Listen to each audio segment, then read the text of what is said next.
मुंबई जे देशाच्या आर्थिक राजधानीचं शहर आहे, त्या शहरातली सार्वजनिक वाहतुकीची व्यवस्था इतकी तणावपूर्ण बनलेली आहे, की तुमच्यामध्ये आणि मृत्यूमध्ये केवळ एका सार्वजनिक वादाचं अंतर आहे.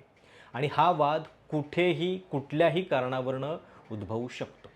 कालचंच उदाहरण बघा, मुंबईच्या लोकलमध्ये फर्स्ट क्लास डब्यामध्ये एका 21 वर्षांच्या मुलाचा चाकूनं भोसकून खून केला गेला आणि त्याला कारण काय होतं?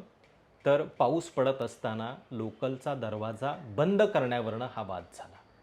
म्हणजे अवघ्या काही मिनिटानंतर या वादाला काही अर्थ नव्हता. दोघेही प्रवासी होते. 15 मिनिटानंतर स्टेशनवरती उतरले असते आणि तो दरवाजा उघडला काय किंवा बंद राहिला काय कोणाच्या आयुष्यामध्ये फरक पडला नसता. पण तरी देखील या क्षुल्लक वादावरनं एका 21 वर्षांच्या मुलाचा जीव जातो, ही या शहरातल्या सार्वजनिक वाहतुकीनं निर्माण केलेल्या तणावाची अवस्था आहे. तुम्हाला मुन्नाभाई एम-बी-बी-एस हा पिक्चर आठवत असेल. त्या पिक्चरमध्ये सुनील दत्त यांची जेव्हा एंट्री होते आणि ट्रेनमधून येत असतात ते, तेव्हा एका चोराला पकडतात. तो डायलॉग मला ही घटना बघितल्यानंतर आठवतो.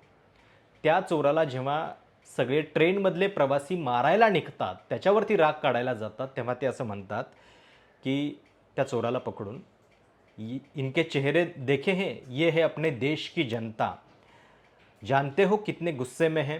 कोई अपनी बीबी से लड़कर आया है, किसी का बेटा उसकी बात नहीं सुनता है, किसी को अपने पड़ोसी के प्रगति से जलन है और कोई अपने मकान मालिक के ताने सुन के आया है. सरकार के भ्रष्टाचार से लेकर क्रिकेट टीम की हार तक हर बात पे नाराज़ है, लेकिन सब चुप है, अपना गुस्सा कहीं निकाल नहीं सकते और ऐसी घटनाओं में ये निकाल देते. म्हणजे हा जो सगळा राग आहे, तो बाकीच्या ठिकाणी कुठे निघत नाही. तो अशा ठिकाणी निघतो, ज्या ठिकाणी हे असे किरकोळ वाद होतात. आणि मुंबईतली ही जी घटना आहे, म्हणजे सगळ्यात पहिला आणि महत्त्वाचा मुद्दा तर हा आहे, की ही घटना फर्स्ट क्लासच्या डब्यामध्ये घडते आणि या डब्यामध्ये चाकूसारखं धारदार शस्त्र बाळगण्याची नेमकी काय गरज आहे? ज्या व्यक्तीनं 30 वर्षांच्या रोशन सुवर्णानं हे कृत्य केलेलं आहे, तो एका बारकोडसाठी काम करणाऱ्या कंपनीत काम करतो. मला माहिती नाही, की अशा कंपनीमध्ये काम करताना शस्त्रांची गरज काय असते? की त्याला कदाचित हे माहिती होतं, की मुंबईच्या लोकलमध्ये आपल्याला प्रवास करावा लागतोय, तर तो किती धोकादायक आहे आणि म्हणून आपल्या सुरक्षेसाठी हे हत्यार बाळगणं आवश्यक आहे. मुंबईच्या लोकलमध्ये जे लाखो प्रवासी रोज किड्या-मुंग्यांसारखे प्रवास करतात, त्यांची सुरक्षा किती म्हणजे त्यांच्यासाठी धोकादायक आहे, हे एका घटनेवरून आपल्याला कळतं. आणि ज्या मुलाचा याच्यामध्ये मृत्यू झालेला आहे, तो अवघ्या 21 वर्षांचा मुलगा आहे, मयांक लोहार. आणि दोघेही अंधेरी स्टेशनला 10:45 लोकलमध्ये चढतात आणि पुढच्या 15-20 मिनिटामध्ये हा वाद होतो. फर्स्ट क्लासच्या डब्यामध्ये पाऊस पडत होता त्यावेळी, म्हणून ते दार बंद करायचे की नाही, हा एवढा एक वाद होता. आणि त्याच्यानंतर चाकूनं भोसकून या रोशन सुवर्णानं 21 वर्षांच्या मयांकचा अशा पद्धतीनं खून केला आहे. त्या डब्यामध्ये व्हिडिओमध्ये जे दिसतंय त्यावेळी सुरुवातीला जेव्हा वाद झाला तेव्हा लोकांनी थांबवायचा प्रयत्न केला, पण नंतर जेव्हा त्यानं चाकूसारखं हत्यार काढलं त्यावेळी डब्यातलं कुणीही, इतकी गर्दी असून त्याला रोखण्याचा प्रयत्न केला नाही, ना त्याला थांबवू शकलं. ही आपली सध्याची पब्लिक मेंटॅलिटी आहे. त्यामुळं तुम्ही कितीही बरोबर असला, तुम्ही कितीही नियमांच्या बद्दल आग्रही असला, तरी मुंबईच्या लोकलमध्ये तुम्हाला या तुमच्या बरोबर असण्याची किंमत जी आहे, ती जीवाला मुकण्याची असू शकते, हे नीट लक्षात ठेवा. एखाद्या वेळी तुम्ही प्रवास करताय, समोरच्यांचा हेडफोन चालू आहे, जोरजोरामध्ये हेडफोन लावलेला नाही आणि मोबाईलवरती जोरजोरात गाणी चालू आहेत किंवा काही व्हिडिओ चालू आहेत, सांगायला जाऊ नका. गर्दीमध्ये कुणी तुमच्या सीटवरती येऊन बसलं, ती सीट घ्यायला जाऊ नका. भले पावसात तुम्ही उभे आहात, तुमचा शर्ट भिजला, भिजू द्या, थोड्या वेळानं तो वाळेल, पण बरोबर काय आहे हे सांगायला जाऊ नका. हेच ही या शहराची सार्वजनिक वाहतूक व्यवस्था तुम्हाला सांगते. तुम्हाला फक्त सहन करायचं आहे. भले मुंबईचा वाटा लोकलच्या एकूण उत्पन्नातनं रेल्वेसाठी खूप असेल, आपले राजकारणी काही लोकलनं कधी प्रवास करत नाहीत आणि केला तरी तो शो पुरता करतात. इतक्या गर्दीतून आणि इतक्या प्राईम टाईमला अशा लोकलमधनं ते करत नाहीत. त्यामुळं तुमच्या प्रवासाची किंमत काय आहे हे त्यांना माहिती नाही आहे. नाहीतर तुम्ही विचार करून बघा, म्हणजे अगदी काही दिवसांपूर्वीची गोष्ट आहे. 6 महिन्यापूर्वीच अशा पद्धतीची एक घटना मुंबई लोकलमध्ये घडलेली होती, ज्यावेळी आलोक सिंग, जे NM कॉलेज, विलेपार्लेमधलं कॉलेज आहे, त्या प्रोफेसरची हत्या आणि ती देखील चाकूनं भोसकूनच झालेली होती.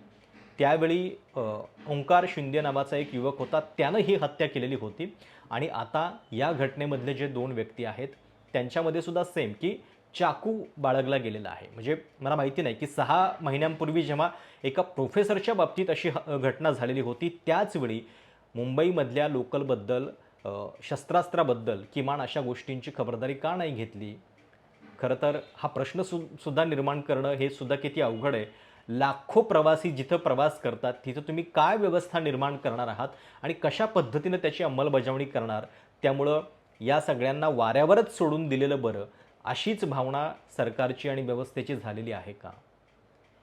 अगदी ताजा प्रसंग सांगतो तुम्हाला. विधान भवनामध्ये काही दिवसांपूर्वी नितीन देशमुख नावाचे एक कार्यकर्ते आहेत, त्यांच्यामध्ये आणि पडळकर यांच्या कार्यकर्त्यांमध्ये हाणामारीचा प्रसंग झालेला होता विधान भवनाच्या गॅलरीमध्ये. आता ते नितीन देशमुख भाजपमध्ये सहभागी झालेले आहेत, ही गोष्ट वेगळी. पण त्या भांडणामुळं विधान भवनातल्या पासेसची व्यवस्था जी आहे ती काटेकोर करण्यात आली. पासेससाठी नवे नियम बनवण्यात आलेले आहेत आणि अनेक लोकांना त्याचा त्रास देखील झाला. पण तरी देखील आमदारांच्या सुरक्षेचा प्रश्न आहे, त्यामुळं पावलं पडली. प्रश्न हा आहे, की आमदारांच्या सुरक्षेसाठी एखाद्या घटनेवरनं जी तात्काळ कारवाई होते, ती इथं सामान्य लोकांच्या जीवाशी खेळ होऊन सुद्धा का होत नाही? म्हणजे रेल्वेच्या डब्यामध्ये कुठलंही धारदार शस्त्र कॅरी करणं हे नियमामध्ये बसत नाही. तरी देखील 6 महिन्यामध्ये अशी दुसरी घटना, आणि ती देखील फर्स्ट क्लासच्या डब्यामध्ये कशी काय घडू शकते? अशा घटना बघून पुन्हा जे क्षुल्लक वाद आपण दरवेळी बघतो मुंबईच्या लोकलमध्ये, कुठल्याही वादाचं कारण जे आहे ते अशा पद्धतीच्या घटनांमध्ये होऊ शकतं. मग तरी देखील शस्त्रास्त्रांच्या बाबतीत नियम आणि त्याची अंमलबजावणी जी आहे ती नेमकी कोण करणार? या घटनेनंतर तरी तो धडा घेतला जाणार का? हा त्याच्यातला मूलभूत प्रश्न आहे. आणि ज्यावेळी हे सगळं घडत होतं, आपण अनेकदा मुंबई स्पिरिटचा फार गौरवानं, अभिमानानं उल्लेख करतो. पण ते मुंबई स्पिरिट जे आहे ते केवळ तुम्हाला अशा गोष्टी सगळ्या सहन करण्यासाठीची एक ढाल म्हणून बनवलं गेलेलं आहे. मुंबई स्पिरिट खरं तर तुम्ही तुमच्या हक्कानं सार्वजनिक व्यवस्थेबद्दलचे तुमचे हक्क दाखवले पाहिजेत. या शहराला ज्या पद्धतीनं महसुलामध्ये त्यांचा वाटा आहे शहराचा, त्या पद्धतीनं सुविधा मिळत आहेत का? लोकलच्या डब्यामध्ये या गर्दीचं चित्र नेमकं कधी बदलणार आहे? हा प्रश्न मुंबईकर कधी विचारत नाहीत आणि त्याचीच फळं ते जे आहेत ते या निमित्तानं भोगत आहेत. आता गर्दीमध्ये जेव्हा तो व्यक्ती बाहेर गेला, रोशन सुवर्ण नावाचा हा व्यक्ती आहे, हत्या केल्यानंतर सुद्धा तो आरामात तिथून उतरला. स्टेशनवरचे पोलीस नेमके काय करत होते हा प्रश्न आहे. तिथून तो नंतर दुसऱ्या ट्रेननं परत माघारी आला, पनवेलपर्यंत गेला, परत त्याला कुर्ल्यामध्ये पकडलं. अशा सगळ्या ठिकाणी तो फिरत राहिला. प्रश्न हा आहे, की त्याला या सगळ्या कृत्याचा पश्चाताप झालेला आहे की नाही? आता पोलिसांनी त्याला अटक केलेली आहे, त्याची सगळी चौकशी होईल. पण 21 वर्षांचा मुलगा ज्या वडिलांनी गमावला, ज्या आईनं गमावला, ते कसा परत येणार आहे? आणि म्हणून याची भरपाई जी आहे ती नेमकी कोण भरून देणार? आणि ज्या मुंबईच्या सार्वजनिक वाहतूक व्यवस्थेबद्दल आपण बोलतोय, त्याच मुंबईची इतक्या विलंबानं आलेल्या पावसामध्ये सुद्धा लगेचच कशी वाट लागते हे आपण काल बघितलं. म्हणजे आता खरं तर काही दिवसांपूर्वी मुंबईच्या नव्या आयुक्त अश्विनी भिडे यांनी एक वक्तव्य केलेलं होतं, की मुंबई तुंबत नाही. थोड्याशा पावसानं जे चित्र दिसतं थोड्या भागामध्ये, त्याच्यानंतर असा निष्कर्ष मीडिया काढतं. आणि मुंबईच्या महापौर रितू तावडे काल जेव्हा नालेसफाईची पाहणी करण्यासाठी गेलेल्या होत्या भर पावसामध्ये, नेमकं त्या पाहणी करत असताना त्यांच्या शेजारी त्यांच्या डोळ्यादेखतच एक BMCचा कर्मचारी त्या गटारामध्ये पडतो. आणि मग त्याच्यानंतर रितू तावडे जे आहेत त्या या सगळ्या यंत्रणेवरती रागावतात. मला हे खपणार नाही, ही कारवाई होईल, कडक कारवाई केली जाईल, अशा पद्धतीनं तिथं त्या खडसावताना दिसत आहेत. याच महापौरांनी काही दिवसांपूर्वी विधान केलेलं होतं, स्टँडअप कॉमेडी बंद झाली पाहिजे या देशामध्ये म्हणून. खरी स्टँडअप कॉमेडी जी आहे ती खरं तर बघण्यासाठी लोकांना क्लबमध्ये जायची सुद्धा गरज नाही आहे.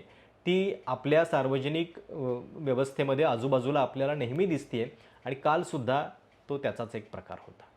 तुम्हाला या सगळ्या घटनांबद्दल नेमकं काय वाटतंय आणि या घटनानंतर तरी लोकलची अवस्था सुधारेल का? तुमची मतं या सगळ्या घटनेबद्दलची काय आहेत? आणि अशा पद्धतीच्या वादामध्ये खरं तर गप्प बसणं थोड्या वेळासाठी आणि सगळ्या गोष्टी सहन करणं हाच एक उपाय आता या व्यवस्थेनं तुमच्यासाठी ठेवलेला आहे का? तुमची मतं कमेंट्समध्ये आवर्जून कळवा. चॅनल सबस्क्राईब करायला विसरू नका. धन्यवाद.